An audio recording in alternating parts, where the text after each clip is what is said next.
Okay. So fourth one today. Buddhir jnanam asammohah kshamat satyam damashamaha sukham dukkham bhavo bhavah bhayam cha bhayameva cha ahimsa samata tushtihi tapodanam yasho yashah bhavanti bhava bhutanam matta eva prithag vidhaah. So this chapter is Vibhuti Yoga. Vibhuti Yoga means all the various glories of Bhagavan. Okay. And we discussed this is the second section of Tattvamasi. First section is Tat, second section is Tvam. So first is Tvam, second is Tat, and third is Asi. And the whole Bhagavad Gita is broken into three parts. First 6, 1 to 6, and 7 to 13. 7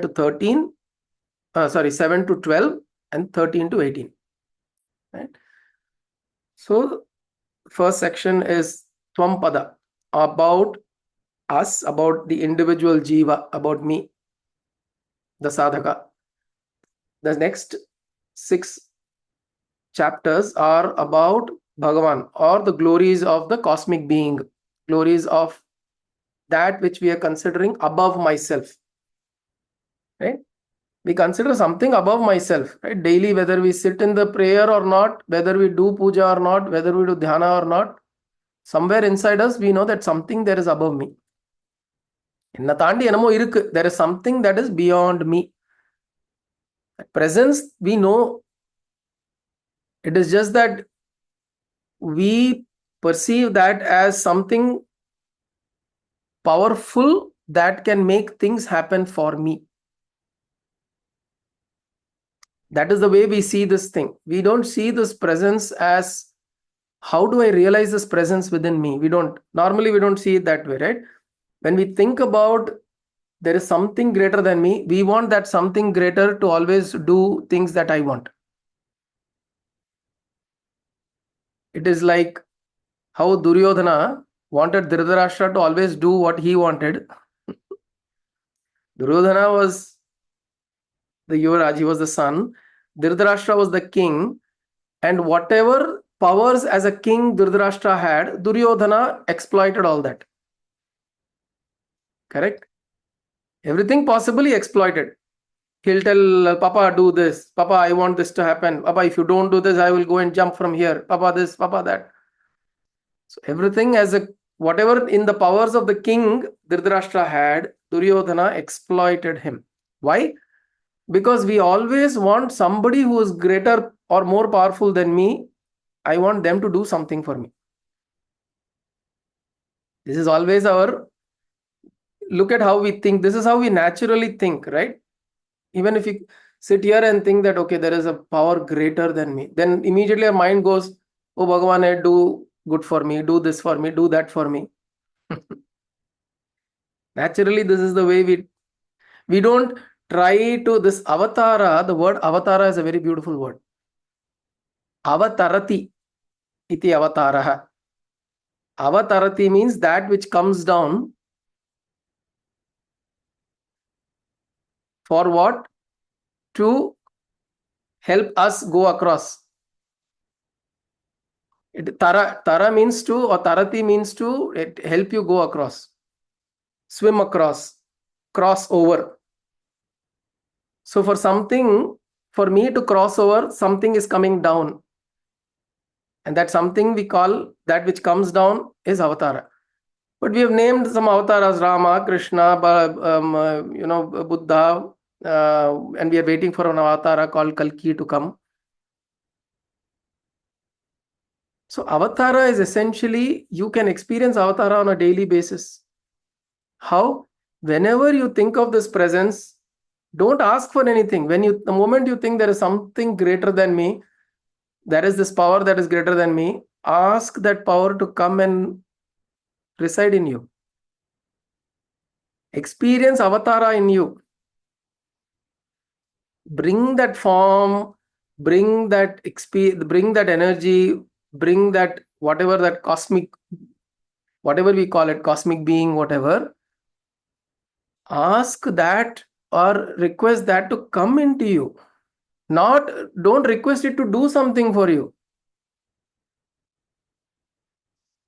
Right? Then we are no different than Duryodhana, right?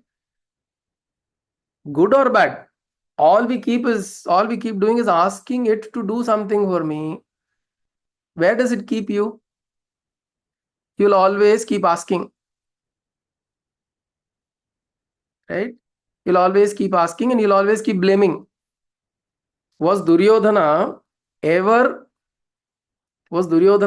satisfied with whatever his father did? He never was satisfied. He was never satisfied. How much ever his father did, everything the son wanted, the father kept doing. Yet the father was dissatisfied. At the end also, he will tell the father, you didn't do this for me. You didn't do that for me. You didn't give me this. You didn't give me that. This is how we are. How much ever we keep asking and something keeps happening to us, the next thing, if it doesn't happen, we blame. Right? So Bhagavan for us is only good till the last thing that he did for me. He's only as good as the last good thing that he did for me.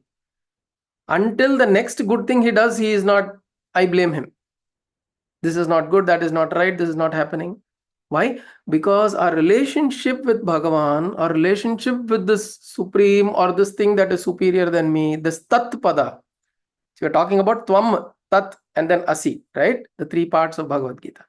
This Tat Pada, that we experience something greater than me, our relationship is like this only, transactional. So the question is, can it go beyond transactional? Can we take it beyond transactional and we experience avatara within us? We experience what we call as the dawn or the descent of the divinity in me. When divinity descends in you and you become divinity yourself. How do some people amongst us we see, how do some people exhibit some kind of divinity, some kind of joy or some kind of blissfulness all the time? Because they have become a channel for divinity to descend. They have allowed avatara to happen in them. So here he's saying, Krishna is saying, in this particular 10th chapter, we saw the first three, he is trying to describe the glory. Slowly he will start building upon to 11th chapter, where Bhagavan or Arjuna will say that you have spoken so many things about this Tat or this Bhagavan. Can I experience, can I see it? Can I see it in its full glory? And that is when he will give Vishwarupa Darshana. So slowly Krishna is building towards that. So here what he says, Buddhi Jnana Asammoha Kshama Satyam Damashamaha. So these are all various qualities that one needs to have and they come from me. What are these qualities? Buddhihi, intellect. Jnanam, knowledge. Asammoha. Asammoha means there is clarity of thinking. There is no moha in my thoughts. Asammoha, there is no attachment to moha. Then Shama, forgiveness. Satyam, being truthful. Damaha, to have control over my overly agitated senses. Then Shamaha, controlling the mind. Then Sukham, joy. Dukkham, sorrow. Bhavaha, abhavaha, birth and death. Jara, janma, mrityu, birth and death. Bhavaha, abhavaha. Then bhayam, fear. Cha abhayam, courage. See, all of this is coming out of me, he is saying. Eva cha ahimsa, samata, tushtihi, tapaha, danam, yashaha, ayashaha, bhavanti, bhavaha, bhutanam, in all bhutaha, in all humans, in all human beings, these arise matta eva prithak vidaha. Matta eva, it comes from me alone. Mattaha eva prithak vidaha. So it comes from me alone. All of these different kinds of qualities come from me. Okay. So he is bringing the focus, bringing the torchlight onto this supreme being from which everything is coming. And that includes our um, um, all the qualities that I have. The good and the bad qualities also come from me, he says. Right? What we do about it is a different point. So Bhagavan is saying that everything is coming out from me, because there's nothing in this world that is not me. That is the way to say. Suppose I get angry or I get irritated. Later we think, right, Ayo, why did I behave like this? Okay, and then we blame ourselves, or we tell ourselves that I am no good. I'm doing so much puja, mantra japa and all that. Still I'm getting irritated. So in a way to say that, yes, you recognize that irritation causes disturbance in you. So don't get irritated is a good thing. But at the same time, don't demean yourself, because it is from Bhagavan only everything is coming. It is unlike several other faiths will call you a sinner. They'll say we are sinners. And Bhagavan has to clear our sins or give us release from sins.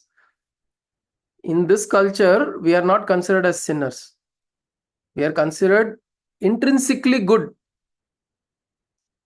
Like Gandhi would say, nobody is bad intrinsically. Everybody is good. Because you look at this, see, even the greatest um,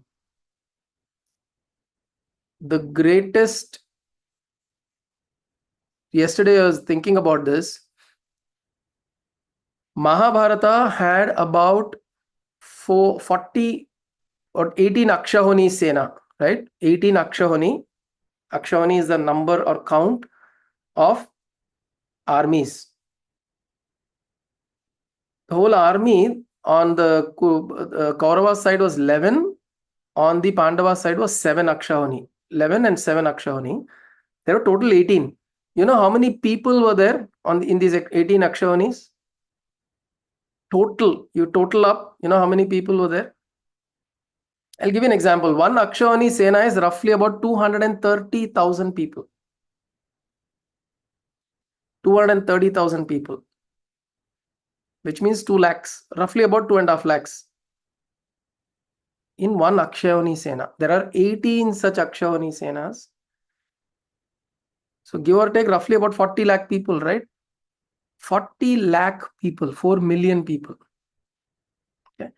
And in that Kurukshetra war, 4 million people in Kurukshetra war, and most of them died at the end of it. Only very handful of people who lived at the end of it.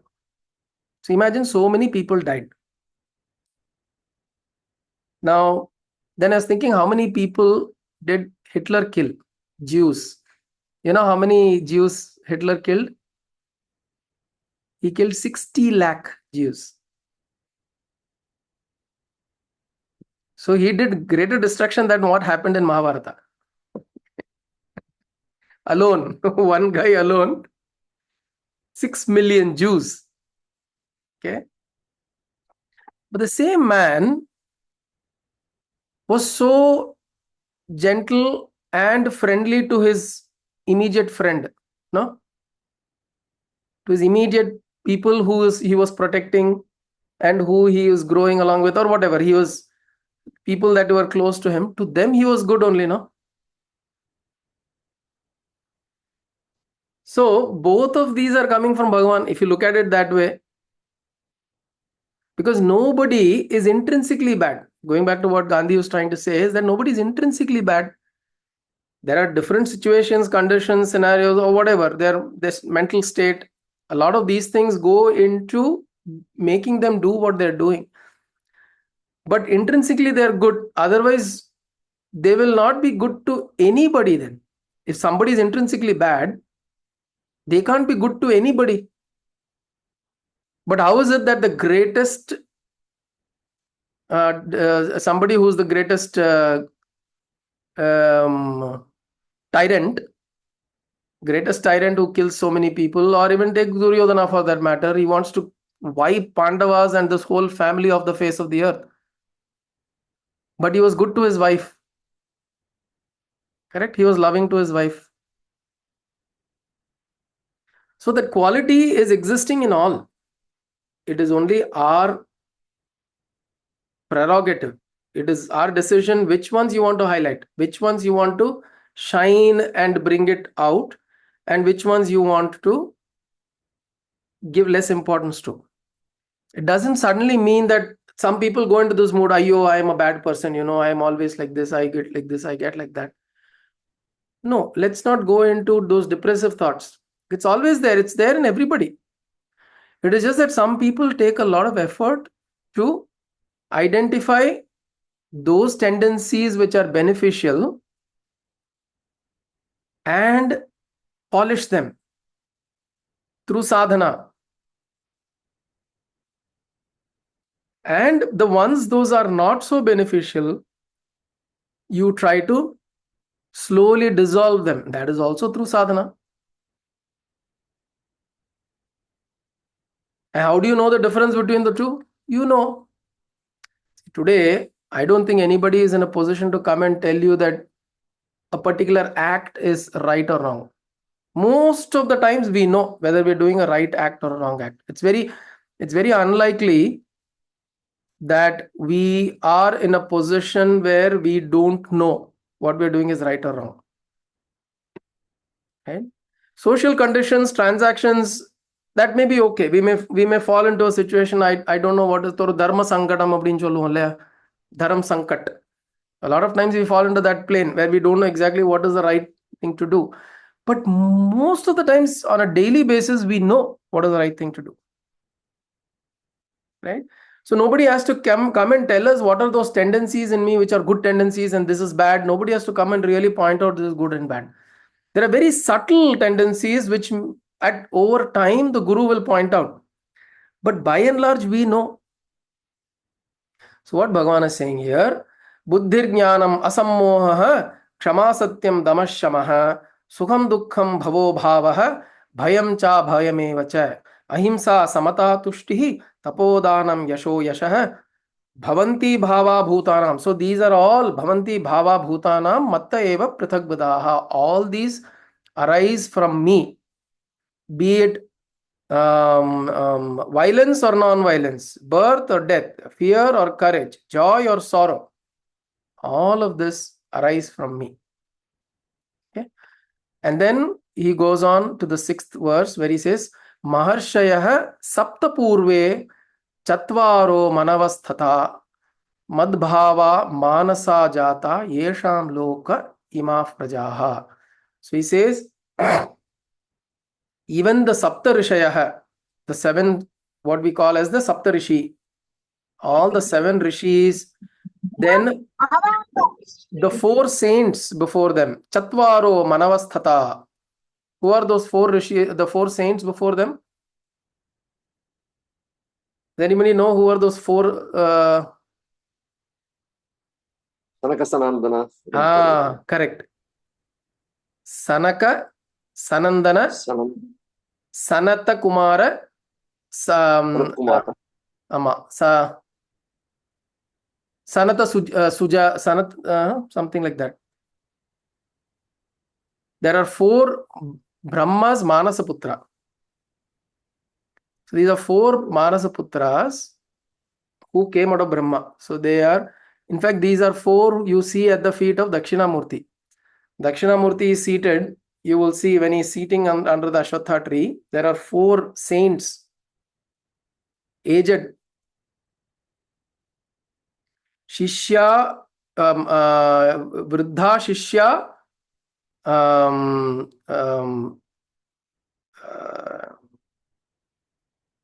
the Shishya are all aged Shishyas, and the teacher, Guru Yuva. The Guru is a Yuva. Vruddha Shishya, Guru Yuva. This is Dakshinamurti's Dhyana Shloka. So those 4 Shishya who are aged, aged means they are so old, they are so ancient. So Shishya, Vruddha Shishya, to say that those Shishya were ancient. Now what he is saying here, those ancient Shishyas also came from me. This is what Bhagavan is saying. Maharshaya Sapta Purve Chatvaro Manavasthata Madbhava. From me, Manasa Jata Yesham Loka Imav Prajaha. All the Manu, all the Lokaha are all born from my mind. All the 14 lokas, from the Bhut to the Satya Loka, Brahma Loka, and down to Patala Loka, all these 14 lokas are all born from my mind. Jatah Esham, Manasa Jata. It is all coming from my mind. Okay.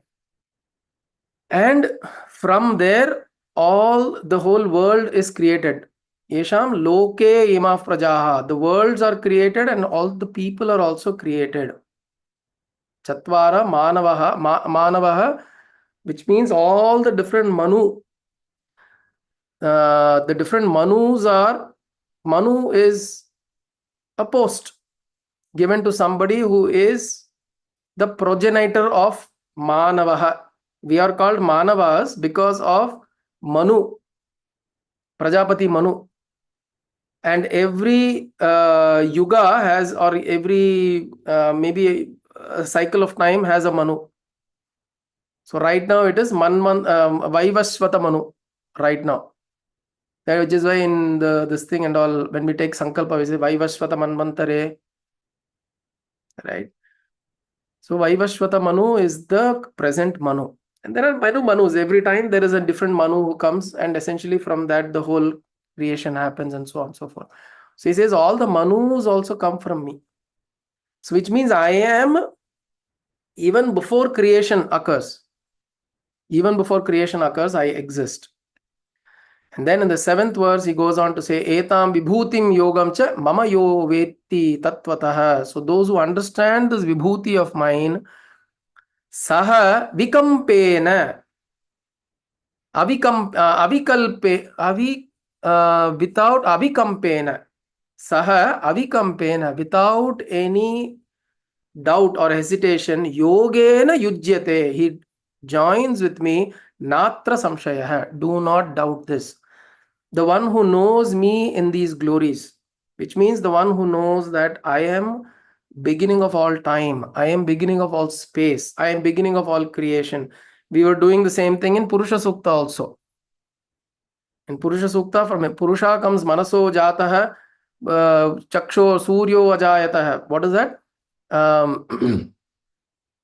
चक्षु सूर्यो अजायत चंद्रमा मनसो जातः चक्षु सूर्यो अजायत मुखादिन्द्रश्चाग्निश्च प्राणाद् वायुरजायत नाभ्या आसीत् अंतरिक्षं शीर्ष्णोद्यौ समवर्तत पद्भ्यां भूमिर्दिशश्रोत्रात् तथा लोकागम अकल्पयन्. All the lokaha, everything comes out of me. It comes from me. Right? The same thing here Bhagavan is saying. All of these are coming from me. And one who knows this attains to union with me. Yujyate, yogena yujyate. Yogena yujyate, by means of yoga, he attains me. Avikampena, without any hesitation. Kampate means to waver, to shake. Avikampana means no shaking. Without any shaking, without any hesitation or doubt, he becomes, he joins with me. Okay. So, why is Bhagavan telling this? Okay, let's look at the 8th one and then we'll look at that. Aham sarvasya prabhavo mattas sarvam pravartate iti matva bhajante mam buddha bhava samanvitaha. So he says,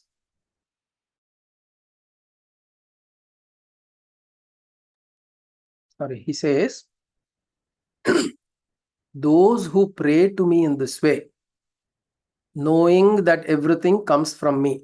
I am the origin of all creation. Aham sarvasya prabhavah. I am the origination of all creation. Matta sarvam pravartate. From me comes out everything.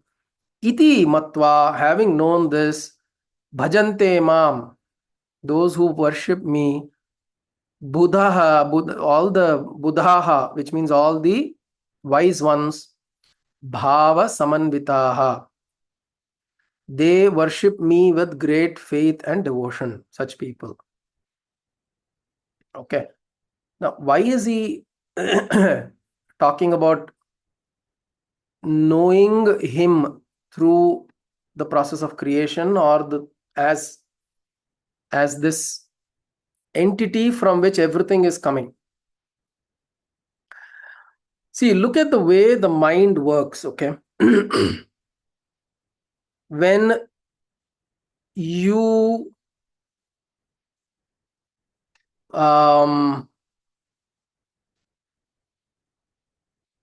okay, what happens to your eyes when you look at something where there is lack of light? When there is lack of light, how do you look? You try to close your eyes like this and try to focus, right? Because you're trying whatever minimum light that is available, let it fall into my eyes and not get distracted, so that I'm able to at least see a little bit, right? So what you do, you narrow when there is lack of light. In the same way, when there is lack of understanding, the mind becomes narrow.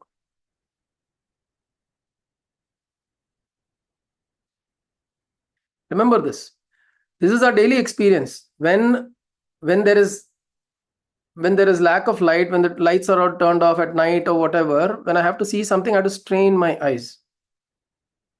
Why? Because there is not enough light on the objects that I want to perceive.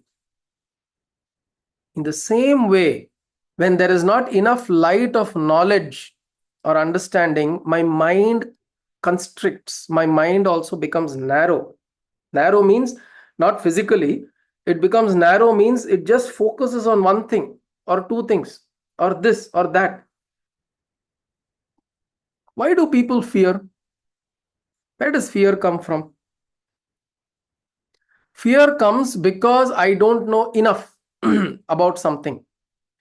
The fear of the unknown is the greatest fear we carry. The greatest fear we carry is the fear of the unknown, which is why we fear death also, because we don't know what happens after death. So the fear of the unknown is the greatest fear. Unknown means what? There is lack of understanding or knowledge of that. And that is why fear comes. And fear is what? The narrowing of the mind. Your mind becomes very narrow. Your mind only thinks about yourself, only thinks about me, my body, my house, my vehicle, my family, my daughter, my wife, my father, all of that. The mind starts becoming constricted, starts becoming smaller and smaller when fear sets in. And fear sets in when there is not enough light or understanding.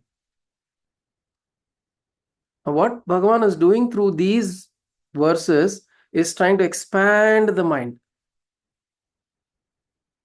Throw light on bigger substances. So when there is light on a lot of things around you, your mind opens up.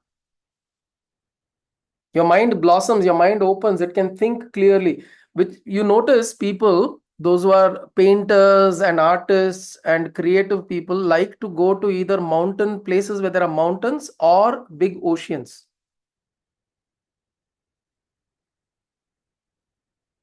Right? Very creative people who just create, they like to create stuff for the love of it. They like to go and sit in large open spaces. Either it's a mountain range of places, or it's something that they're like an ocean or like vast fields. Why? Because your mind naturally expands. Which is why it is said that when you have, even in your house, as much as possible, spend a little time If from the house, if it's not possible, go to the terrace or your top floor and see as far as you can.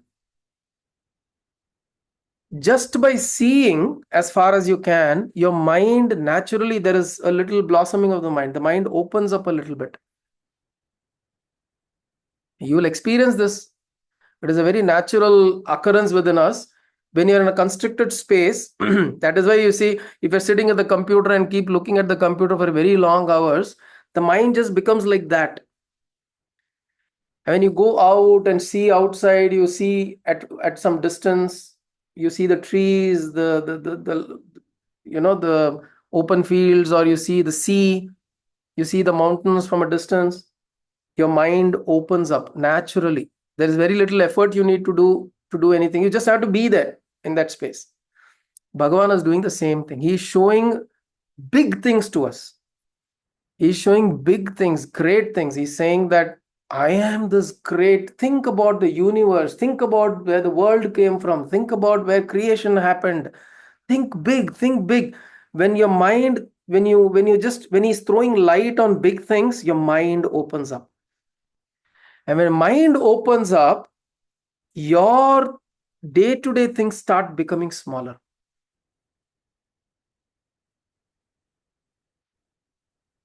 Correct?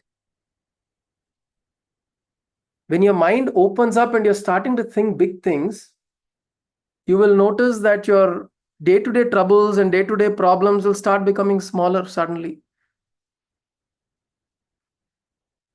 What has happened there? Nothing. That problem has not become small. Your perception of the problem has become small. Why? Because when you're otherwise, your mind is constricted, you're looking at the problem with a lens, microscopic lens, which you're looking at it and it's looking big.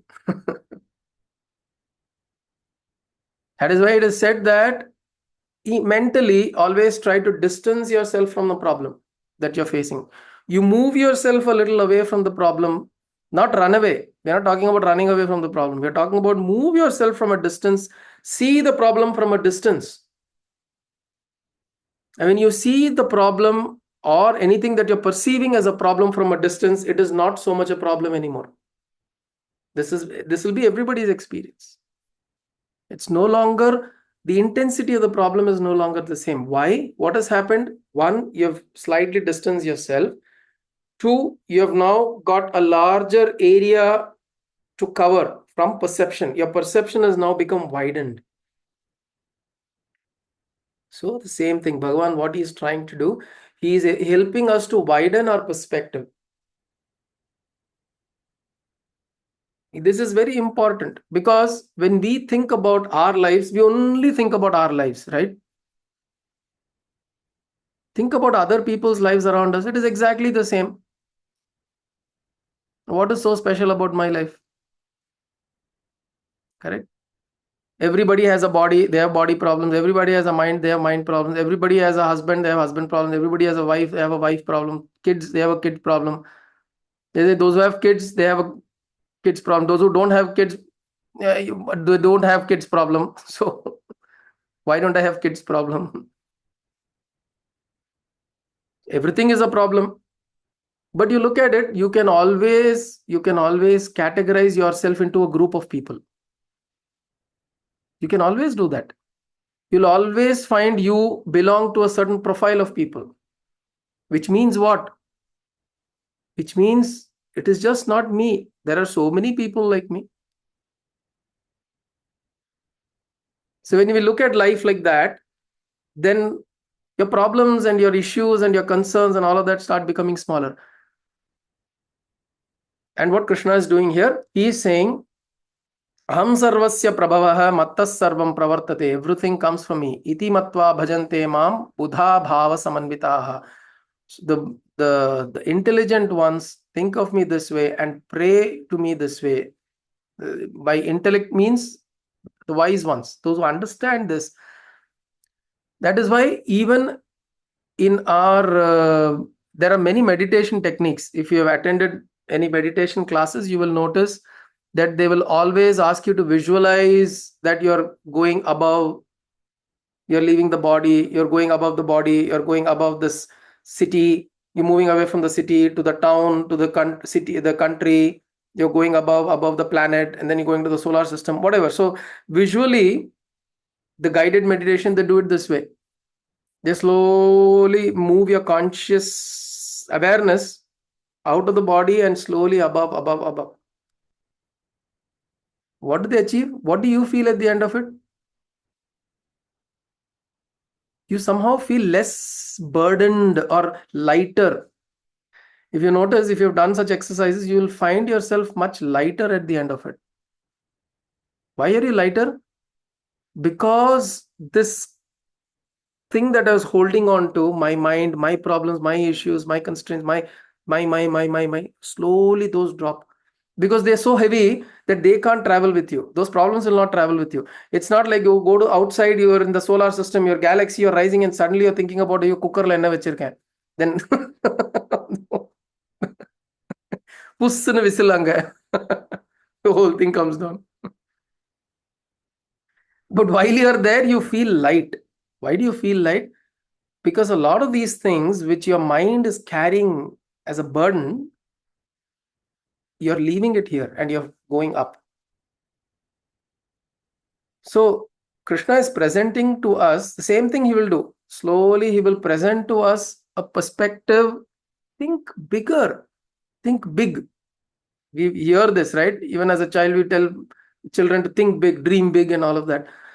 But what we're saying here is think big means not essentially to achieve something. Think big means think from a larger perspective, larger scale of things. Think when thinking about yourself, think about people like you, think about societies like you, think about the world, think about, you slowly think larger so that the mind starts expanding. Otherwise, we become my community, my this thing. You know, you people end up forming communities of those people who go to the same temple also, right? Every day, four mamas will go to the same temple. They will form a community, small community. So it's like this is my group, right? அங்க 20 வருஷமா அதே கோவிலுக்கு போயிட்டு இருக்கோம். So what? We try to make ourselves more and more into smaller groups. So you think larger, think bigger, and when you expand your mind like that, see, understand one thing is in spiritual sadhana, we are trying to attain or understand or bring that presence down. We are wanting avatara to happen, right? And that presence, which we want as an avatara to descend into us, that presence is everywhere, right? It is everywhere, in everyone, through everything. So how can I constrain it? How can I say it is only here, is only this, in that? How can I constrain? Who am I to constrain that? I have to bring that presence into this and say that presence is descended here. It doesn't mean that presence is not elsewhere. Doesn't mean that. But by my will, by my sankalpa, I am bringing that presence into this vigraha, for example. In this vigraha, I am bringing that presence of Devi. Does it mean Devi exists only in this? No, Devi is existing everywhere. So can I see Devi in this? Can I see Devi everywhere? And can I see Devi in me? Because I am also part of the same creation. A lot of times when we see creation around, we don't count ourselves as part of that also. So what Krishna is doing is he is trying to expand our perspective and trying to say that we look at from a place of not the small mind, not the small constrained mind. Can I see the glory? Because only then we'll be able to see the Vishwarupa Darshanam. Only when we practice this, even if tomorrow Bhagavan is coming in our dreams or in my sleep, he's coming, he's saying, I'm wanting to give you darshanam. We should be ready for it, no? Right? He keeps saying he doesn't come, but then he'll say, you're not, how do I come? Where do I come? You have to create that space. You have to create that space. We have filled it up with so much kachada and we're saying you don't come. Where will he come? So we are creating that space. We create space. Creation of space gives awareness, expanded awareness. It opens up our minds. So he's saying, how does creation of space happen? By dropping all the unwanted things that we are carrying. We are not carrying. When he's saying that from me everything comes, the worlds come, the stars, moons, creation, everything comes from me. Here we are only thinking about a principle there. Cosmic being, Purusha. We are not thinking about that is Allah. Okay, did all Muslims come from that Allah with dadi and topi putnapdi vandala? We are not thinking of stuff like this. Oh, is it the God of Jesus Christ? Christians came. We are not thinking like that, right? We are thinking human beings. We are thinking animals. We are thinking plants, right? So this is where we need to broaden our thinking in our minds. We say then there is a possibility of Bhagavan coming down, that avatara to happen. The ninth verse is Matchitta Madgata Pranaha Bodhayanta Parasparam Kathayantascha Mam Nityam Tushyanti cha Ramanti cha. So he's saying Matchittaha, fixing their minds in me. Matchittaha. Let me just flash this up. Matchittaha Madgata Pranaha, which means fixing their minds on me, who have surrendered themselves to me. Bodhayantaha. They have that, they get the understanding. Parasparam. Kathayantaha cha mam. So those parasparam kathayanta mam, those who enjoy in talking about me. Kathayantaha parasparam. About what? They talk to each other about mam, about me, continuously. Nityam tushyanti cha ramayanti cha. Ramanti cha. So they find this joy and satisfaction in just talking about me. Bhagavan is saying, when such people remain in bliss, they talk about, we talk about tripti, right? Tripti achan solronla. A lot of people find tripti in just this, in just talking about Bhagavan, talking Vedanta, talking Adhyatma topics. A lot of people just find joy in talking about that. In fact, my guru, I remember he is told that wherever there is Vedanta Vichara happening, wherever there is Bhagavatam happening, wherever there is Bhagavad Chintanam or Nama Sankirtanam happening, these very elevated or enlightened souls will come there. They'll come into that space. For what? What are they getting? They don't have to come, no? What are they getting? Just the joy of it. Just the joy of listening to it again and again and again and again and again. Why there are people, you'll know, see, throughout their lifetimes, they'll keep chanting Srimad Bhagavatam. How many times they've chanted, we don't know. But they'll keep chanting it again. Oh, today Bhagavatam chanting, and let me go and sit and chant. What do they get? Just the joy of chanting. Just the joy of chanting Bhagavan's Nama. Thinking about his stories, thinking about his Leela. So such people find that great joy in me. Tesham satata yuktanam bhajatam priti purvakam dadami buddhi yogam tam yena mam upayanti te. So those who are always thinking about me in that way, in bhajatam, tesham satata yuktanam, always thinking about me, to them, what do I give? Buddhi yogam. I give them buddhi yogam, which means I give them this knowledge, this understanding that I am in everything, I am everything, I am in all that you perceive, in all that you experience, I am there. Tam yena mam upayanti te. Through this knowledge, they come to me. Through this knowledge, they will come to me. Who are these people? Those who satata yuktanam bhajatam. Through constant engagement and devotion and constantly thinking about me, preeti purvakam, with a lot of love. You are not doing bhajana just because you want something from Bhagavan. You are doing bhajana because you want Bhagavan. Okay. The difference between doing bhajan for Bhagavan and doing bhajan because you want something from Bhagavan is a big difference. Like we started off saying, if you're wanting something from this divine presence that you experience something greater than you, that becomes a transaction. And through that transaction, all you will become is at the end of the day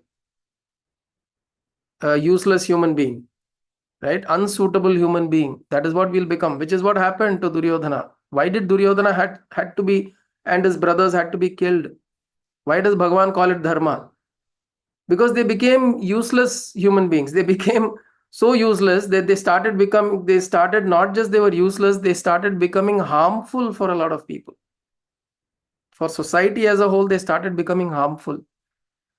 So if a transaction with Bhagavan or with Krishna, Devi, Lakshmi, whatever, whoever, Muruga, Hanuman, if a transaction is always going to be, I want something from them, that is where we will end. So he's saying satata yoga, satata yuktanam bhajante preeti purvakam, with preeti, with heart full of love.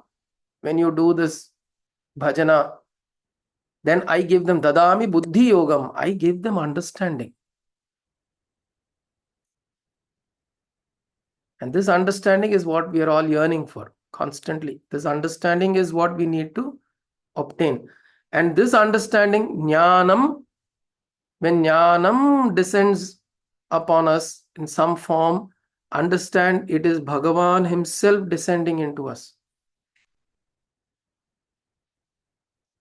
Right? This avatara that we started talking about this avatara is not a form that is going to come in front of me. Jnana avatara. In the form of jnanam, he will take avatara manas. In the form of bhakti, he will come into us. In the form of prema, love, he will come into us. And when that happens, then you will experience, you will not, oh Bhagavan, you're there, do this for me. No, you just experience the joy of being in the presence of Bhagavan. And he doesn't have to present himself. You will see him around everywhere. Because there is no place where he is not. There is no time when he is not. So that experience will become our experience when we invest in this process. We have to invest, and then the returns will be this way. Without investing, I can't keep saying, oh no, why for that person Bhagavan appears and talks and tells this, that, and the other, nothing happens to me, because you have not invested enough. You invest enough in dhyanam, in yoga, in bhajans, in Nyama Sankirtanam, in Japa Yoga, Dhyana Yoga. We invest ourselves in Swadhyaya, reading. Right? Then this avatara happens within us. Then he's born. Okay. So we completed 10 verses of Vibhuti Yoga. This is the greatness and glories of Bhagavan. Okay. Om Kayena Vacha Manasendriyerva Buddhyatmana va Prakrite Svabhavat Karomi Yatyat Sakalam Parasmai Narayanayeti Samarpayami Sadashivayeti Samarpayami Jagadambikayeti Samarpayami Satgurunathayeti Samarpayami Hari Om Tat Satgurubhyo Namaha.